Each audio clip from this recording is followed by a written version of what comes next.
Good morning, y'all. It is Saturday, and I am going to be completely straight with you right now because that is what this community deserves, and that is what this moment demands.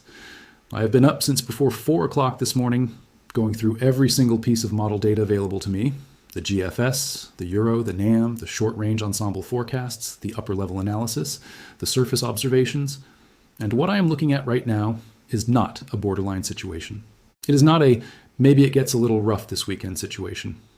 What I am looking at is a textbook, fully realized, multi-hazard severe weather event that is about to make this weekend genuinely dangerous for millions of people across a broad swath of this country.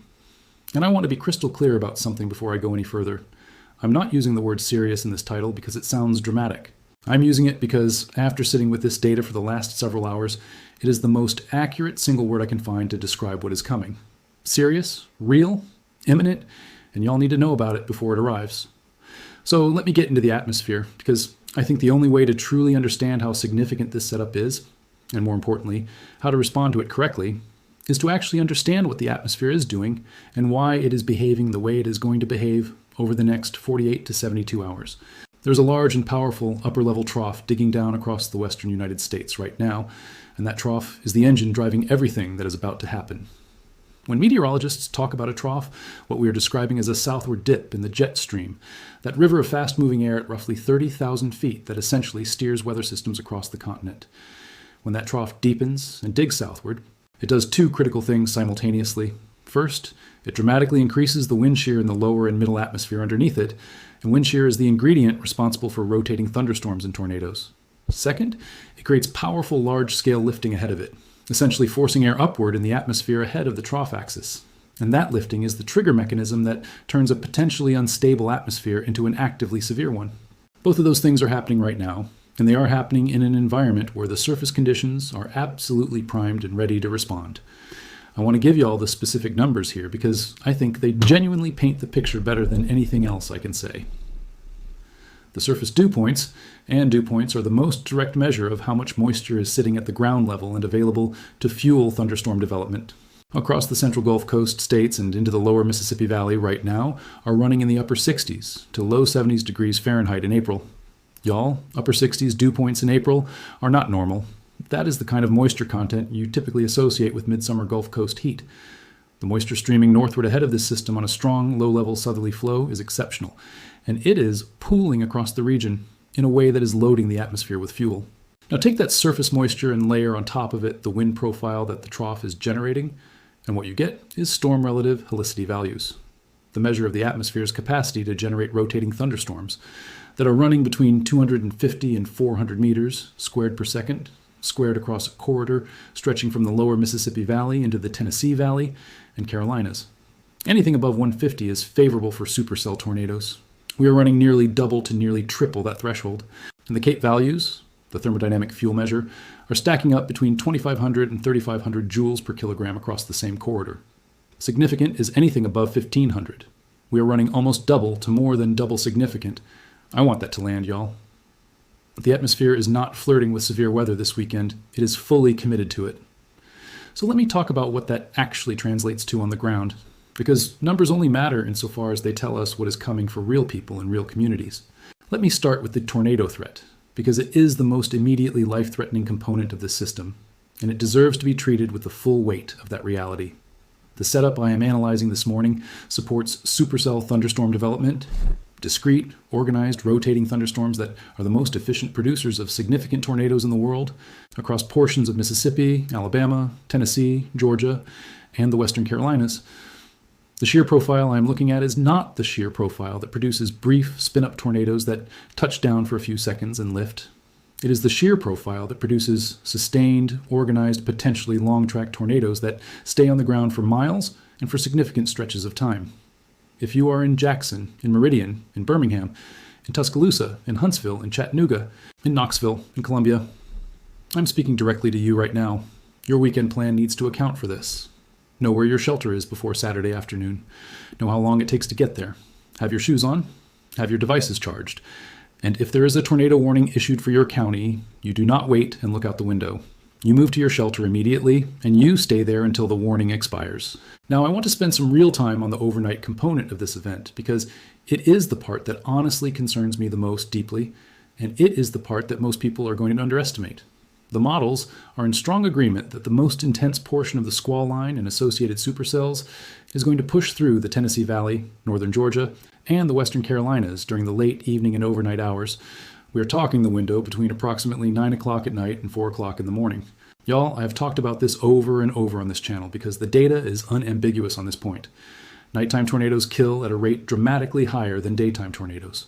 Not because they are stronger, not because the warnings come later or are less accurate, but because people are asleep, the phone is on the nightstand with the volume turned down, the do not disturb setting is active.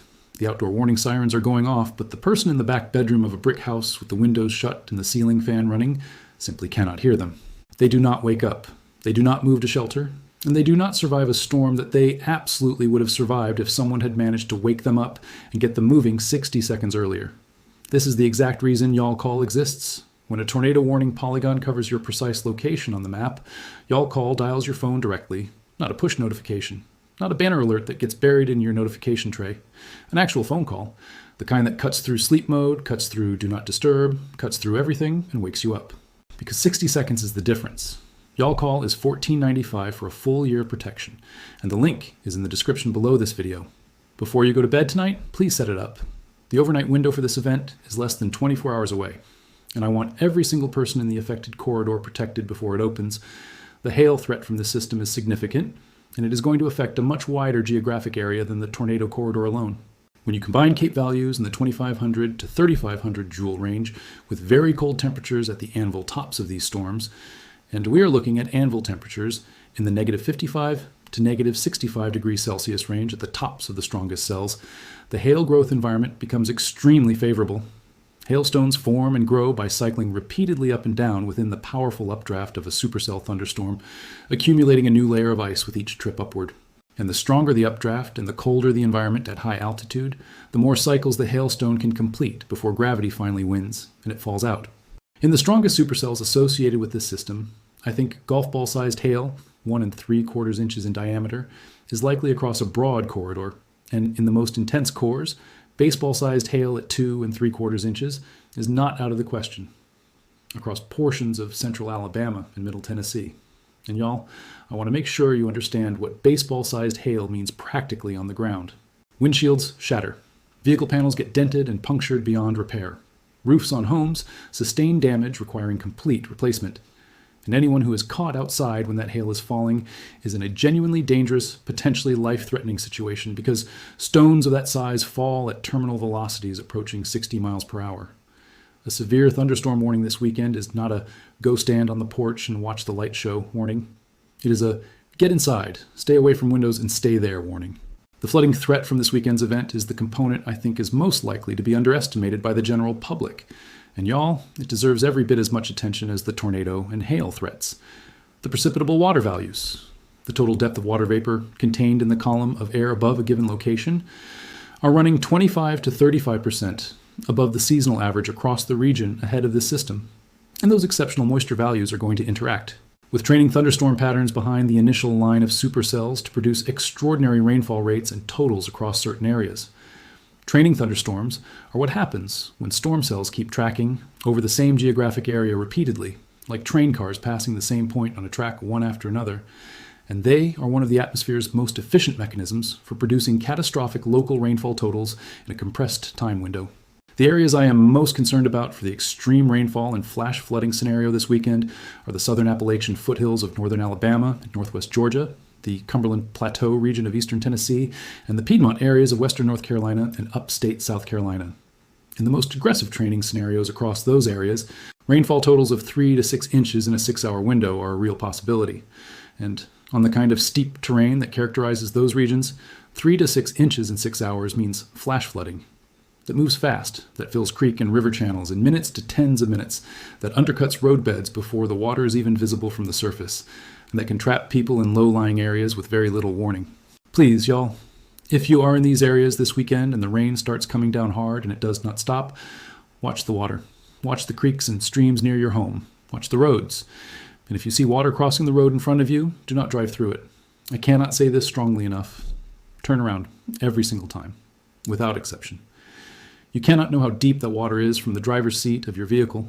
You cannot know how fast the current is moving beneath the surface. You cannot know whether the road bed itself is still intact or has already been eroded away. People die every severe weather season because they convince themselves they can make it through a flooded road and they cannot. Please, just turn around. Let me also address the wind damage threat that is going to accompany the squall line as it consolidates and matures Saturday evening, because this is a hazard that is going to impact communities well outside the primary tornado corridor, and it needs to be taken seriously. When a squall line, a long organized line of thunderstorms, matures and develops what meteorologists call a bow echo, that is when the line starts to bow outward in the direction of motion like a bent stick, driven by a powerful rear inflow jet of air being sucked into the backside of the storm system. The surface winds along, and just ahead of the bowing segment of a mature squall line can exceed 70 to 85 miles per hour, even in the complete absence of any tornado. Those winds are more than sufficient to bring down mature hardwood trees with root systems already saturated from prior rainfall, to rip shingles and sections of roofing from homes, to overturn trailers and RVs, and to knock down power infrastructure across broad areas simultaneously. The combination of that squall line, straight line wind threat and the supercell tornado threat ahead of it means that tonight and tomorrow night, people across an enormous geographic area, from Louisiana to Virginia, are going to experience some level of severe weather impact. The degree of that impact is going to vary a great deal depending on exactly where you are relative to the storm tracks, but the potential for it is real and widespread. If you are anywhere in that corridor, please treat this weekend with the seriousness it deserves. One more thing I want to talk about before I close this out, and it is something I feel strongly about every time a setup like this comes together. This is not a situation where you do your preparation at the last minute. I know that sounds like something every weather broadcaster says, and I know it can start to feel routine. But, y'all, the difference between a family that is already in their shelter when the warning is issued and a family that is trying to find their shoes and figure out where their kids are and wondering if the basement door is unlocked, that difference is measured in seconds, and in a tornado environment, those seconds matter in an absolute and non-negotiable way. So do it now. Go walk to your shelter right now if you have one. Time yourself, know the path, clear any clutter that might slow you down in the dark.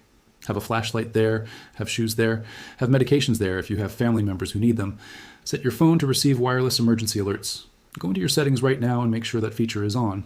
And if you have family members in the affected areas who do not watch weather content and who may not know what is building this weekend, please share this video with them. Text it to them. Post it to your stories. The Y'all Squad, this community right here, is how information reaches people who would not otherwise find it. And there are people in the path of this weekend's storms right now who have not seen a single forecast and who do not know what is coming. Y'all, let me close the way I always close when the forecast is as serious as this one is, because I want everyone watching this video to walk away with the right mindset and the right action items locked in before this system arrives. Stay engaged with the weather today and tomorrow. Keep the radar application accessible throughout the afternoon and evening hours. Watch the Storm Prediction Center outlooks. Know where your shelter is and be able to reach it in 30 seconds without thinking about it. Set up Y'all Call so that even if you drift off to sleep tonight before the overnight convection arrives, a phone call is going to wake you up and get you moving towards safety before the warning expires. And share this forecast right now, before you close out of this video, with the people in your life who are in the affected area. Because if even one person takes shelter because they saw this video and took it seriously, then everything I do here is worth it. I am going live the moment convective initiation begins this afternoon, and I am staying live through the entire overnight event. I will be right here with y'all through every warning, every storm, every update, from the moment the first cell fires to the moment the last warning drops. Set up Y'all Call, lock in your shelter plan, charge your devices, and I will see y'all in the live stream this afternoon. Stay safe out there. I love y'all.